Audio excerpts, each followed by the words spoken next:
Tansei, I'm Chris Sanachkite. Welcome to APTN National News. Thank you for joining us. Prime Minister Mark Carney's meeting with chiefs across Canada began this morning. It was to talk about the One Canadian Economy Act, or Bill C-5, with chiefs from across the country. Bill C-5 is supposed to make the process to approve economic development projects in the national interest quicker. The Prime Minister kept his opening remarks fairly short, saying it was a great honor and pleasure to open the summit. Yesterday, chiefs expressed concerns about the speed at which C-5 had been passed and how fast this meeting was set up. Assembly of First Nations National Chief Cindy Woodhouse-Neepanak also said that she hopes that Carney brings forward new infrastructure plans for First Nations. Carney says the Bill C-5 legislation is needed to counter economic threats from U.S. President Donald Trump, and insisted today's meeting was just the first step in a process, something he talked about during a very brief press conference beforehand. Today we'll be talking about building in partnership with First Nations, in some cases in partnership, in some cases with projects led by First Nations. Today is about the how, not the what. We're not yet at the what stage. We're not yet at the what stage of which projects and how exactly the conditions associated with those projects.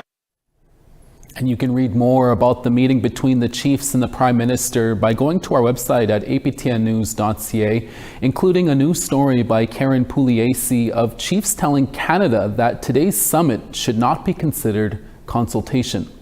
Chiefs from Manitoba also held a press conference in Ottawa one day before the meeting with Prime Minister Mark Carney. The Assembly of Manitoba Chiefs held their press conference on Wednesday afternoon near the Museum of History.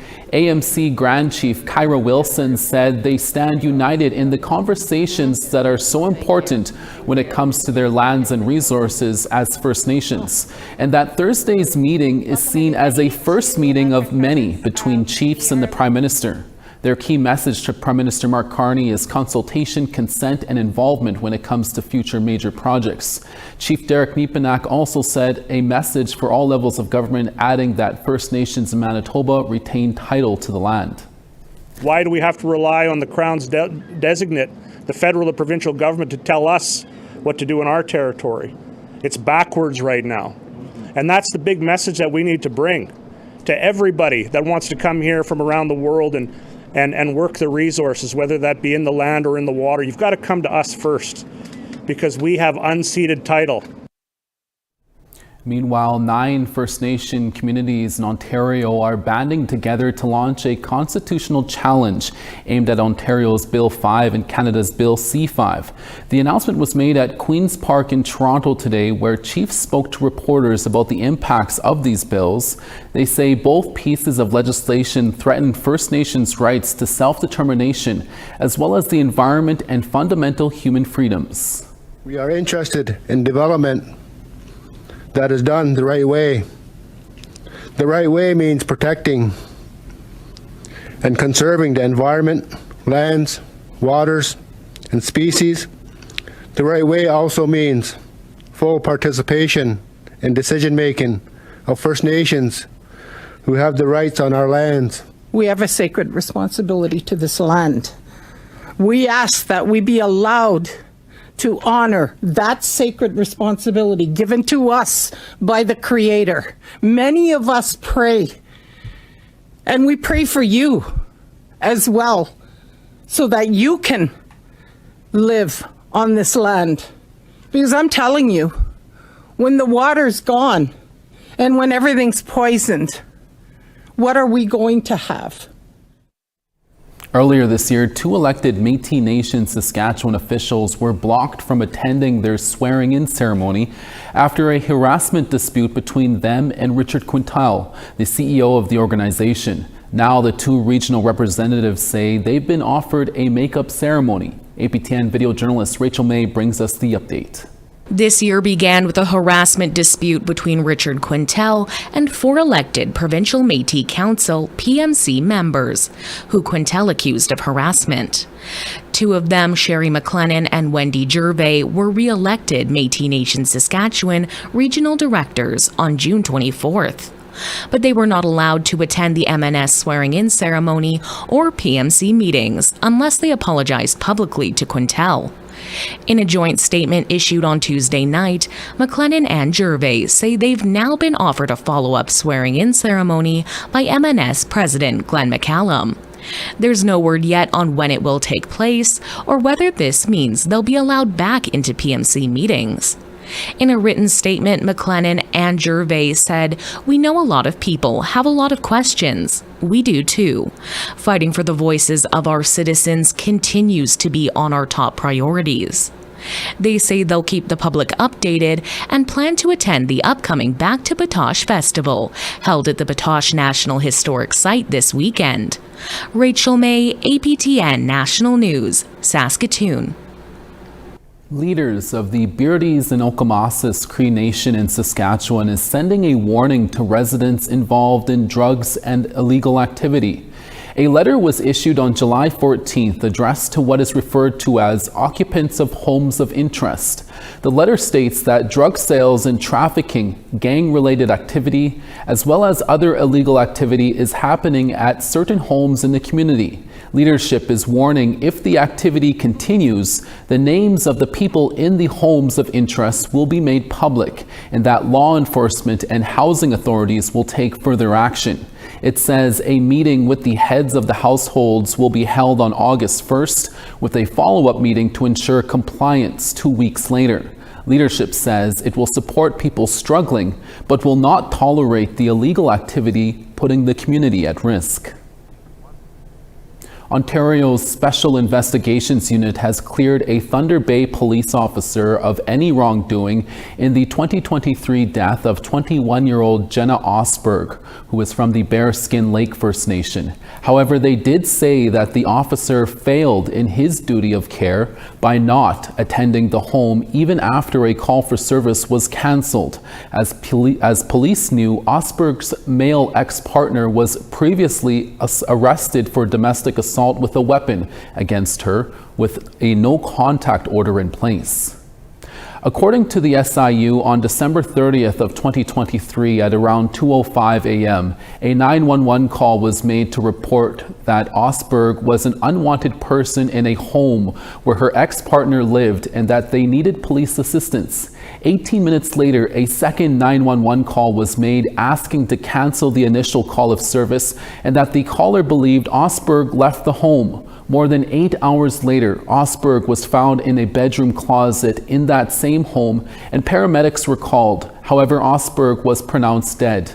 The SIU says they believe Osberg died by suicide at around 2:42 a.m. as her cell phone activity stopped around that time. The Thunder Bay Police Service says it will now begin a required administrative review to look at all aspects that relate to that incident. Osberg's family has raised concerns with the Thunder Bay Police investigation and filed a complaint with Ontario's Inspector General of Policing. The family of Jenna Osberg are not speaking at this time on the SIU decision. People of all backgrounds have come together for a 10-day canoe trip in Ontario to learn more about the First Nation people of the area. That story when we come back. Stay with us.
Welcome back to Ontario now, where a group of canoers will spend 10 days on the Grand River for the 10th year, where plenty of paddlers have embarked on that journey, which is dubbed Two Row on the Grand.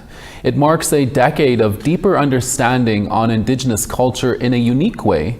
CTV's Spencer Turcott has that story. The crowd cheers as co-founder of Two Row on the Grand, Ellie Joseph, marks the start of this year's paddle. We are paddling the Grand River to remind folks that yes, this does belong to us. The idea was brought to Ontario after taking part in a similar trek along the Hudson River in 2013. Both journeys inspired by the Two Row Wampum. It's an over 400-year-old treaty, and people really don't know what it is, but we deserve to teach. And we need people to learn about this treaty. It symbolizes a foundational principle of peaceful coexistence and mutual respect based on parallel paths. So the group will paddle in two rows when possible to embody the concept. 167 people registered. Non-Indigenous people develop a deeper understanding of what actually has happened, how deeply the trauma goes. And Indigenous people learn more about their own culture. I always say that the Grand River is a classroom, really, because that's where we're learning. First-time paddler Margie Morehouse won't do the entire 10-day trek from Cambridge to Port Maitland, so she hopes to soak in as much as she can in the first 5 days. Being a part of an opportunity to have all nations together really moved my heart. Paddlers from all strokes of life pushed their canoes and hopped into the water. It's warm. All prepared for the physical challenges of the journey too, like the heat. Well, I was hoping to even things out a little bit. And the bugs. The story is that it's to help with flies, dragonflies, and whatever, but it does nothing for mosquitoes. Not a damn thing. With everyone in the water, they're off. We always find that everyone walks away with a real immense understanding of the Six Nations of the Grand River people. Rowing together with the current to find that peace and prevent any rocking of the boat in more ways than one. Spencer Turcott, CTV News, Cambridge. The annual All Nations Childcare Gathering Conference in Sudbury, Ontario kicked off on Wednesday. As CTV's Madison Merrier tells us, the focus this year is on Indigenous language and culture.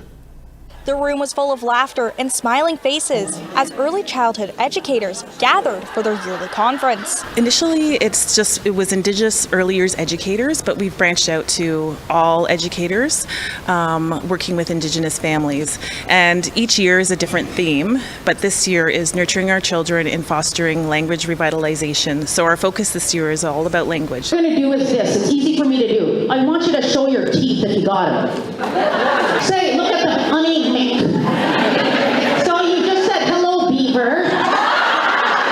These activities bring out the kid in the educators and aim to inspire a more artistic approach to their future lesson plans. In the sector of early learning, it's very hands-on, experiential. So including our craftspeople and our artisans is a big part of early learning. It has to be that whole experience of how we see, feel, think, and experience the whole learning journey. So having artisans here makes perfect sense. The most important things is also to combine language, culture, play, and inquiry. So those are foundational. Actually, like play and play, curiosity, and inquiry are actually embedded into Anishinaabe worldviews about how it is that we raise our children. The All Nations Childcare Gathering program was designed to reinforce the importance of early childhood educators and to celebrate Indigenous culture for developing children to grow up proud. That's the role of early learning educators, and we need to celebrate our ECEs, we need to lift them up, and we need to recognize them, and they are so critical in all of our communities in Ontario. Madison Merrier, CTV News, Sudbury. An entrepreneur from British Columbia has just launched her own food truck. And as APTN's Tina House reports, for her, food is medicine and made with lots of love. Take a look at that, nice and soft, just like marshmallows. Come get some. Ruby Harry not only runs a catering company called Four Directions Catering, but she has recently launched her own food truck called Medicine Wheels. And for her, it's a dream come true. I am so proud, so happy, and I am beaming from the inside out. My spirit is happy. It all started one night when she was scrolling through Marketplace on Facebook, when she says she came across this abandoned old food truck for sale. She said she looked past the chipped paint and old interior and saw potential. She worked hard, saved the money, and sold a lot of bannock to eventually rebuild the entire engine, put in a new kitchen with top-of-the-line appliances. She also taught herself how to get through the permitting process.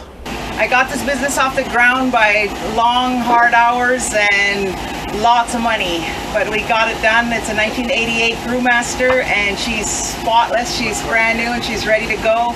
She's ready to feed anybody, anywhere. And her big baby food truck, which she affectionately calls it, has already hit the road from Mount Currie to Bowen Island to Kamloops. Medicine Wheels food truck serves everything from homemade slow-cooked brisket poutine, wild salmon and fries, to her signature berry pickers dessert bannock, Indian tacos with fresh-made bison chili, to halibut. Everything on her menu is what Ruby says, made with love, and her customers feel the same way. Absolutely awesome. I had just had Elder Lois over here just shared some of her lunch with me, and it was fantastic. And for Ruby, her food is medicine. And giving back to the community is a big part of what she does, by training the next generation and donating meals that feed hundreds of people at various events. Just recently, she received the King Charles III Coronation Medal, which recognizes individuals who have made a significant contribution to communities in Canada. I want to say thank you to everybody who helped me get here, that we did it, and we're going to keep going. Thank you, and this is what you call a bannock surgeon. Tina House, APTN National News, Vancouver. We now want to tell you about this week's third web poll question. Over on our website, we ask, have you ever been denied boarding a domestic flight despite valid identification? This is regarding our previous story about a First Nation passenger being denied a flight after he used his status card for identification. Your answers are yes or no. Go to our website at aptnnews.ca/polls to have your say. We'll have more news from our partners at National Indigenous Television. Stay with us.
Thanks for staying with us. Charlottetown 25, Halifax sunny and 19. The Grand River 18, Anujiwak 5 in rain. Quebec City 17 in rain, Montreal 27 in rain. Ottawa 27 and sunny, Peterborough rain there and 25. Partly cloudy in Wawa at 16, Elliott Lake 12. Churchill 15 and partly cloudy, Smoky and Thompson at 18. Gimli 20 and sun there, Princess Harbour sunny and 20. 14 in Regina, Saskatoon 18. La Ronge smoky and 16, Buffalo Narrows 16 and sun. Showers in Peace River at 28, rain in Fort McMurray at 27. Lethbridge 20, Medicine Hat 27. 31 in Kamloops, Quesnel 27 in rain. Prince Rupert 19 in showers, Smithers 27. 24 in Watson Lake, Beaver Creek partly cloudy at 24. 28 in Fort Simpson, Norman Wells 22 in showers there. Tuktoyaktuk 16, Pawatuck 5. 11 in Chesterfield and sunny there, Whale Cove 16. And Clyde River +7, Iqaluit +8. Now to a story in Australia. First Nations women have been celebrated at Australia's most prestigious art prize for women. The annual Ravenswood Women's Australian Art Prize recognizes female artists from across the country. NITV's Masila Silalanga reports. A collection of the country's best artworks, competing for Australia's richest art prize for women. The Ravenswood Australian Women's Art Prize was created to support female artists across the country. It's really important to celebrate and recognise female artists for their professionalism and their hard work, and to also have this opportunity to gather work from all around Australia, put it together as one show to celebrate Australian women artists. With the number of entries growing each year, Indigenous artists made up 20% of this year's finalists. It just gives people from even remote areas an opportunity to have their artwork shown and recognised and potentially sold. So it's a really lovely opportunity for Indigenous artists. The winner of the Indigenous Emerging Artist category is Bidintara artist Fiona Pompey. I'm happy. Her prized artwork, Talingora, means sand country. She drew inspiration from her childhood growing up on the APY lands.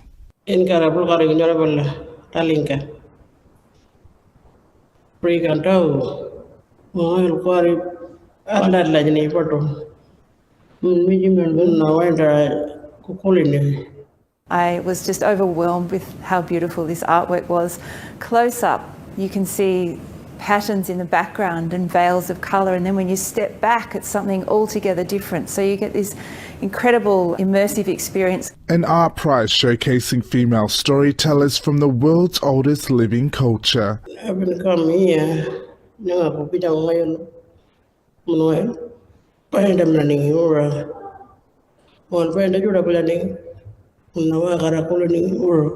Marcella Sinalanga, NITV News. Staying in Australia, a new exhibition exploring identity and cultural resilience in NAR Melbourne is showcasing the work of several First Nations artists. Titled The Veil, the show features works ranging from printmaking and weaving to photography and film. NITV's Dan Rennie reports. A stunning installation, provoking thoughts of connection to country and the climate.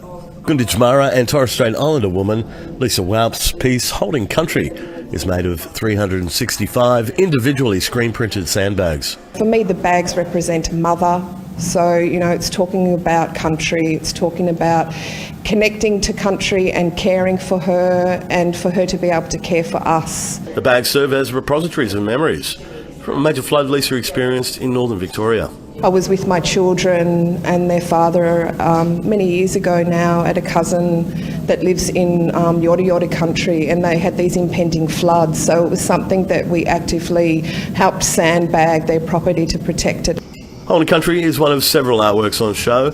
at a new exhibition called The Veil. Held at the Buxton Contemporary at the University of Melbourne, the show sees its artists delve into themes of identity, memory and the spiritual. Throughout time, people have found ways to describe those in-between spaces that exist between life and death.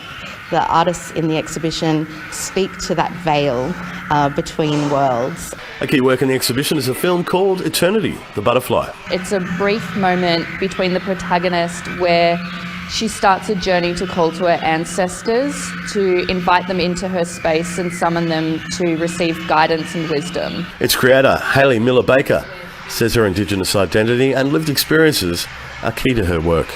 I grew up listening to my mum and my nan and my aunties give stories of warnings and dangers to keep me and my cousins safe. The Veil will run until November. Dan Rennie, NITV News. And that's your daytime newscast for this Thursday. Dennis Ward is back for your evening newscast in a few hours, including an all-new segment of Truth in Politics to talk about this week's meetings between chiefs and the Prime Minister. From our HQ in Winnipeg, hi miigwech, masicho. Thank you for watching, and we'll see you again next day.